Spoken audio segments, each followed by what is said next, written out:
حدیث شریف میں ہے کہ جب یہ آیت نازل ہوئی، سید عالم صلی اللہ علیہ وآلہ وسلم نے فرمایا کہ جب تک میرا ایک امتی بھی جہنم میں رہے میں راضی نہ ہوں گا۔ آیت کریمہ صاف دلالت کرتی ہے، صاف یہ حکم بیان کرتی ہے کہ اللہ تعالیٰ وہی کرے گا جس میں رسول صلی اللہ علیہ وآلہ وسلم راضی ہوں، اور شفاعت کی حدیثوں سے ثابت ہے کہ رسول صلی اللہ علیہ وآلہ وسلم کی رضا اسی میں ہے کہ امت کے سب گناہ گار بخش دیے جائیں۔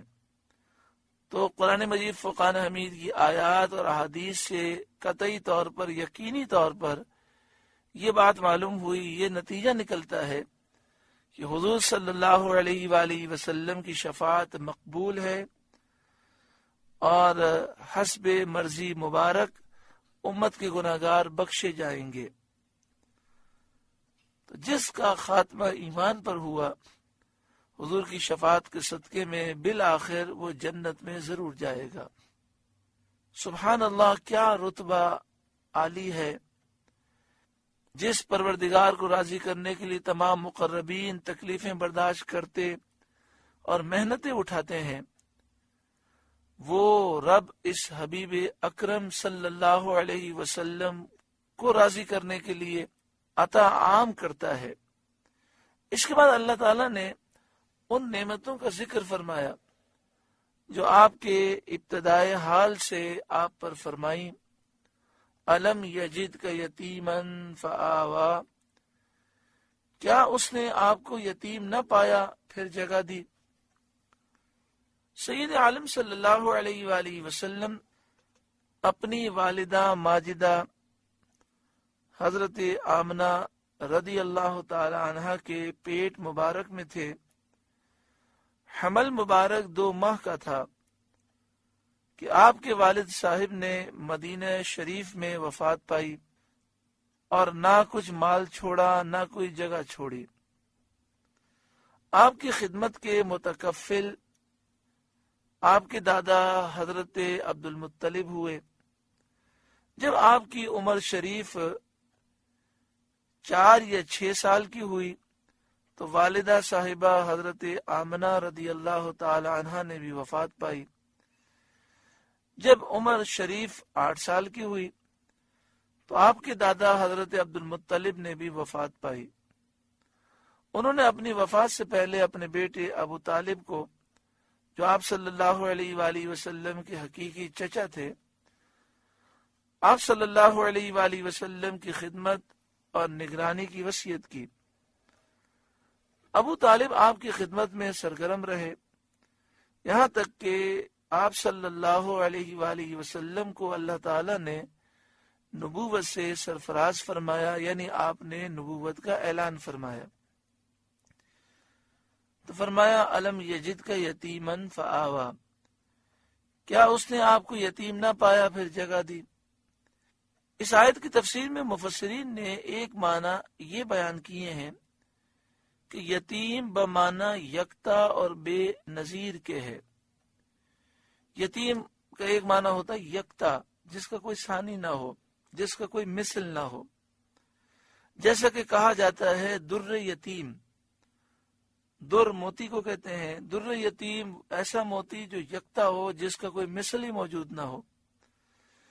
اس تقدیر پر آیت کے معنی یہ ہیں کہ اللہ تعالیٰ نے آپ کو عزت اور شرف میں یکتا اور بے نظیر پایا، آپ کا کوئی مثل ہی نہیں، اور آپ کو مقام قرب میں جگہ دی، اور اپنی حفاظت میں آپ صلی اللہ علیہ وآلہ وسلم کے دشمنوں کے اندر آپ کی پرورش فرمائی، اور آپ کو نبوت، استفاء اور رسالت کے ساتھ مشرف کیا۔ ووجدک ضالا فہدی، اور آپ کو اپنی محبت میں خود رفتہ پایا تو اپنی طرف راہ دی۔ ضالن کے معنی یہاں پر ہے محبت میں گم ہو جانا، خود رفتہ ہونا۔ یہاں گمراہی کے معنی نہیں کیے جا سکتے، اور یہ لفظ قرآن مجید فرقان حمید میں محبت میں گم ہو جانے کے معنی میں استعمال ہوا ہے۔ سورہ یوسف کے اندر یہ لفظ موجود ہے، اور وہاں پر یہی ہے کہ انہوں نے یعقوب علیہ السلام کے بیٹوں نے یہی کہا کہ ہمارے والد یوسف کی محبت میں گم ہو گئے ہیں۔ وَوَجَدَكَ ضَالًّا فَهَدَى، اور آپ کو اپنی محبت میں خود رفتہ پایا تو اپنی طرف راہ دی، اور غیب کے اسرار راز آپ پر کھول دیے، علوم ما کانا وما یکون عطا کیے، جو ہو چکا جو ہونے والا ہے اس کا علم آپ کو عطا کیا، اپنی ذات و صفات کی معرفت میں سب سے بلند مرتبہ آپ کو عنایت کیا۔ مفسرین نے ایک معنی اس آیت کے یہ بھی بیان کیے ہیں کہ اللہ تعالیٰ نے آپ کو ایسا وارفتہ پایا، آپ اللہ کی محبت میں ایسے گم کہ آپ اپنے نفس اور اپنے مراتب کی خبر بھی نہیں رکھتے تھے، اس طرف توجہ نہیں رکھتے تھے، تو آپ کو آپ کے ذات و صفات اور مراتب اور درجات کی معرفت عطا فرمائی۔ انبیاء علیہ السلام سب معصوم ہوتے ہیں، نبوت سے پہلے بھی معصوم ہوتے ہیں، نبوت سے بعد بھی، یعنی اعلان نبوت سے بھی پہلے وہ معصوم ہے، اعلان نبوت کے بعد بھی معصوم ہے، اور اللہ تعالیٰ کی توحید اور اس کے صفات کے ہمیشہ سے عارف ہوتے ہیں، گمراہی سے ہمیشہ وہ محفوظ ہوتے ہیں۔ وَوَجَدَكَ عَائِلًا فَأَغْنَى، اور آپ کو حاجت مند پایا پھر غنی کر دیا، یعنی قناعت کی دولت عطا فرما کر آپ کو غنی کر دیا۔ بخاری شریف مسلم شریف کی حدیث میں ہے کہ مالداری تونگری مال کی کثرت سے حاصل نہیں ہوتی، حقیقی تونگری حقیقی مالداری نفس کا بے نیاز ہونا ہے، یعنی حقیقی جو مالداری ہے وہ قناعت ہے، جتنی ہماری ضروریات ہیں اتنا مل جائے اور مزید کی تمنا نہ رہے، یا جو مل گیا اس پر انسان خوش ہو اور مزید مال کی تمنا باقی نہ رہے، یہ حقیقی مالداری ہے۔ مثلا ایک شخص ہے جس کے پاس 1 لاکھ روپے ہیں، لیکن اس کو ضرورت 5 کروڑ روپے کی ہے، تو 1 لاکھ روپے ہونے کے باوجود بھی وہ غریب ہے۔ اور ایک شخص وہ ہے جس کے پاس 1 لاکھ روپے ہیں لیکن اس کی ضروریات 50,000 میں پوری ہو گئی، اور اس کے دل میں مزید مال کی ہوس نہیں ہے، تو وہ مالدار ہے۔ پھر سماعت فرمائیں، بخاری و مسلم کی حدیث میں ہے کہ مالداری مال کی کثرت سے حاصل نہیں ہوتی، حقیقی مالداری نفس کا بے نیاز ہونا ہے۔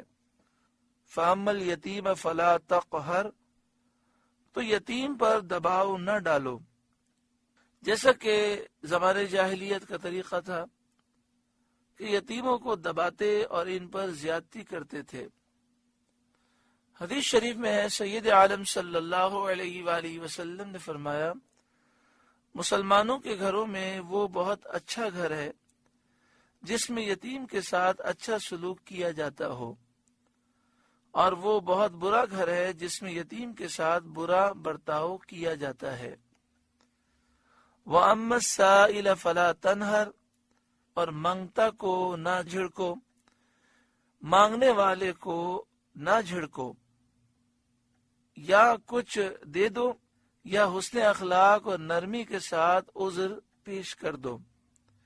یہ بھی کہا گیا کہ یہاں سائل مانگنے والے سے طالب علم ہے، علم کو طلب کرنے والا ہے، تو طالب علم کا اکرام کرنا چاہیے اور اس کے ساتھ ترش روئی اور بد خلقی نہ کرنا چاہیے، یعنی بد اخلاقی سے طالب علم کے ساتھ پیش نہیں آنا چاہیے، رویہ سخت نہیں رکھنا چاہیے، منہ ٹیڑھا نہیں کرنا چاہیے۔ وَأَمَّا بِنِعْمَةِ رَبِّكَ فَحَدِّثْ، اور اپنے رب کی نعمت کا خوب چرچا کرو۔ نعمتوں سے مراد وہ نعمتیں ہیں جو اللہ تعالیٰ نے اپنے حبیب صلی اللہ علیہ وآلہ وسلم کو عطا فرمائیں، اور وہ بھی جن کا حضور صلی اللہ علیہ وآلہ وسلم سے وعدہ فرمایا۔ نعمتوں کے ذکر کا اس لیے حکم فرمایا کہ نعمت کا بیان کرنا شکر گزاری ہے۔ عام طور پر آپ نے بعض بزرگوں کو سنا ہوگا کہ وہ یہ کہتے ہیں میں یہ بات حدیث نعمت کے لیے کہہ رہا ہوں۔ اس کے معنی یہ ہوتے ہیں کہ اگر نیت میں یہ نہ ہو کہ میں اپنی بڑائی کر رہا ہوں، بلکہ اللہ تعالیٰ نے مجھے جو نعمتیں دی ہیں میں اس کا اظہار کر رہا ہوں، تو اس کے بیان کرنے میں کوئی حرج نہیں ہوتا۔ الحمدللہ سورہ دوحہ کا درس مکمل ہوا۔ اللہ تعالیٰ اس سورہ مبارکہ کے نور سے ہمارے قلوب کو روشن منور فرمائے۔ بآواز بلند درود پاک پڑھیں، اللہم صلی علی سیدنا و مولانا محمد بن عبد اللہ ما ضاق امر اللہ وفرجہ اللہ صلی اللہ علیہ وآلہ وسلم، صلاة و سلاما علیک یا سیدی یا رسول اللہ۔